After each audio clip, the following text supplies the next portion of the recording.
Hi, welcome to Gaming Gamers. It's been a long time. I'm sorry, my life has been rather in shambles lately.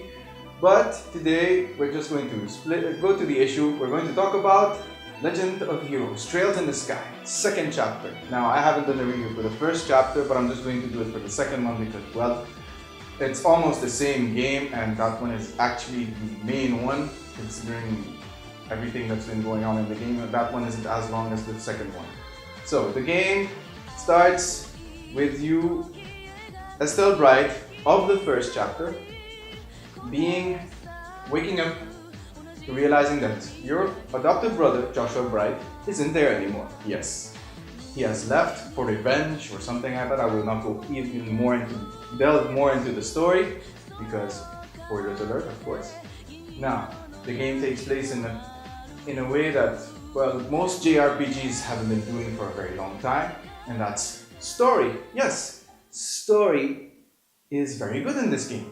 I don't know what JRPGs have been doing for the past 10 years with your usual Final Fantasy 14, Final Fantasy, yay, Final Fantasy 11, 11, 12. 11 is online, 12 is it's good. It's really good.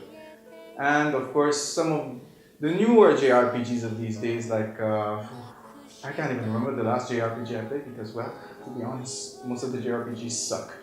Now, the game basically revolves around the things you did before, the characters you've seen before of the previous chapter, and you basically go around the whole region solving problems, mysteries of the second chapter, which I will not delve into more because it will make you not want to play the game. Let's basically want you to play. That's why we do reviews. Now, the game excels at that storytelling. In every part of the game you go, and every region you go, of course there are characters you've seen before, but it doesn't feel as as bad as if you were playing a continuation of another game, like an episode or anything. You feel very familiar, and it's quite surprisingly very enjoyable once you play the game's primary story with characters you've seen before, recoming characters, their development of what they've been doing the last time, what they're going to be doing for the past few months, because it's been a few months since the first and the second chapter. Basically, yeah, the game runs really smoothly on this chapter, and of course, storytelling wise, everything is really, really good. Now, gameplay is like your usual turn-based RPGs. You basically have your turn-based characters, and also it's a bit of a Grandia feeling. If you've ever played Grandia, you have the character's face, and then the enemy is also on a specific line, and then you can check who exactly you're going to hit, who exactly is going to be the turn later. So you can strategize by doing this. If it's your character, you can hit an enemy here. You can kill this enemy to make your character's turn late after him, if you kill him, of course. And then you have your HP, your usual HP bar, and your usual magic bar. And then you have a sort of a tension bar. I don't remember what it's called. So what happens is that once that bar reaches 100, you can unleash a deadly super move from every character who has one. Of course, some characters have healing, some characters have buffs, depending on which move. And also you have specific techniques that you can use that use up that CP. Yes, CP it's called. 300, some of them use like 30, some of them use 20, depending on the character, depending on his move. And you can also go to 200, where you can unleash the super move, which is much, much more powerful, like twice as powerful at least. And you also have your devastating magic. They're really over the top. Some of them you just see like the screen going black and like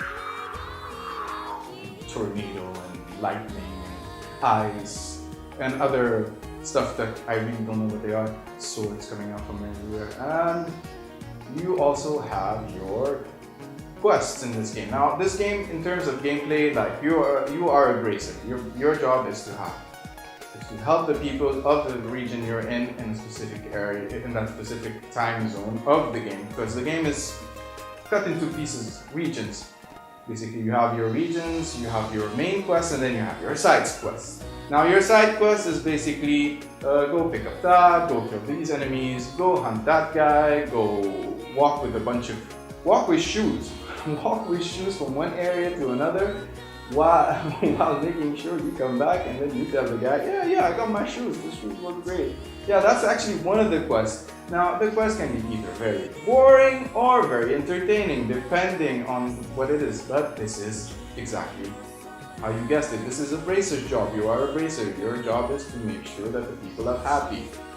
Of course, the game, you start as a junior bracer in the first one, now you're a senior bracer, so now it's even more serious of doing your quests and stuff.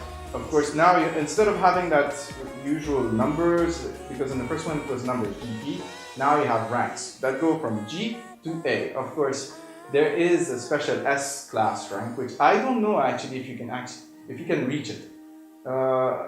There is an S class rank that you already know of in the game. I will not spoil it for you. You already know who he is if you play the first chapter, and if you just played the second chapter without playing the first, you already also know who it is after a while playing the game. All in all, I really enjoyed this game. It's been a long time I played a JRPG worthy of the name JRPG since Final Fantasy VII, Final Fantasy VI, Grandia 2, Skies of Arcadia. This is actually a very good JRPG, and it does what most JRPGs have been failing. Like I said the last time, they've been failing at storytelling, character development. Even Western RPGs suck personally because character development, there's no character development when you play Fallout 4, there's no character development when you play another Bethesda game, Skyrim. The only one where you see certain character development in these days, it's Witcher 3. And in Witcher 3, at least you know that the guy feels bad for doing something. It's not like you go, whoa, whoa, and then everyone in the village dies, you're okay, you're fine, you're just walking. You've been, in Skyrim, for example, you've been that guy like, oh, I've been killing everyone in the streets.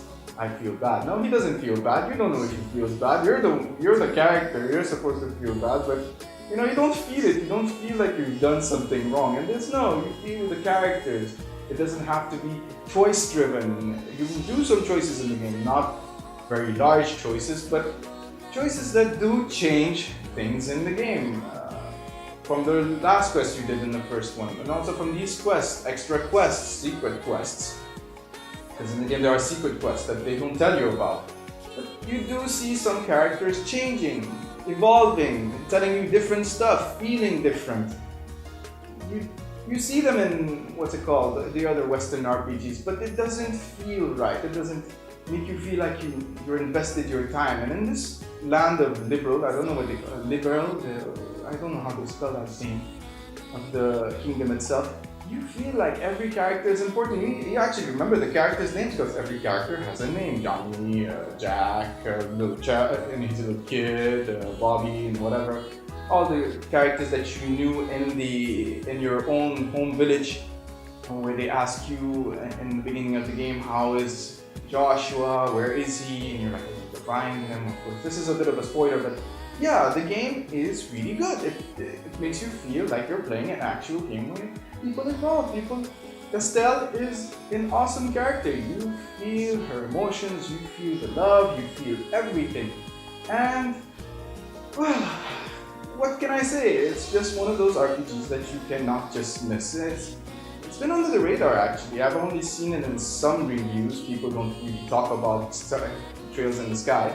And also there's the next one that's coming, it's called Trails in the Sky, Trails of Cold Steel, which I am really eager to play. It's on Vita, I don't have a Vita, so I'm probably going to get it when it gets on Steam, which I am not sure when that's going to happen. Make it happen, let's see. Please make it happen. For me at least. For everyone else that loves JRPGs. Anyways, great game, great story. In terms of turn-based, it doesn't make anything new, but it does what most JRPGs have, the old formula. It enforces it. It doesn't renew anything, it just enforces what's already good, what's already out there. And I must admit, this is one of the best JRPGs you can play out there of 2015. We're in 15, we're not 16 anymore. I completely forgot. It's been so long since I did reviews. Basically, yeah, buy the game, it's on Steam, it's available everywhere, and don't forget to subscribe to our channel, Gaming Gamers. Thank you for watching, and good luck.